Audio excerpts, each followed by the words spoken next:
Gak usah ke Hokben lagi, kita bikin sendiri aja. Egg rollnya super gampang. Masukkan semua bahan ke dalam chopper Idealife tipe IL219S. Dia low watt dan pisaunya tajam, recommended banget ya. Setelah halus aku masukkan ke dalam wadah, lalu tambahkan maizena. Habis itu aku tambahkan juga bahan lainnya, aduk yang rata. Lanjut kita bikin bahan kulitnya. Masukkan semua bahan lalu aduk yang rata. Kalau masih ada yang bergerindil boleh kita saring. Ini pakai kitchen utensil Idealife tipe IL172B ya.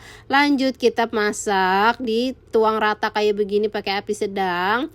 Ini pakai pan Idealife tipe IL22B ya bun, dia ini anti lengket. Nah kalau udah matang kita taruh ke wadah. Habis itu lakukan sampai selesai, lalu kita kasih isian yang udah kita bikin tadi ya, daging ayamnya. Lanjut kita roll.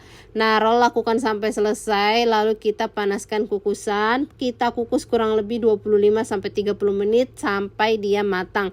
Udah matang angkat, dinginkan. Lanjut kita potong-potong menyerong seperti ini. Ini pakai pisau Idealife tipe IL163A, dia nggak akan terkelupas walaupun diasah. Kita goreng ya sampai dia kecoklatan bun. Kalau udah kecoklatan kita angkat.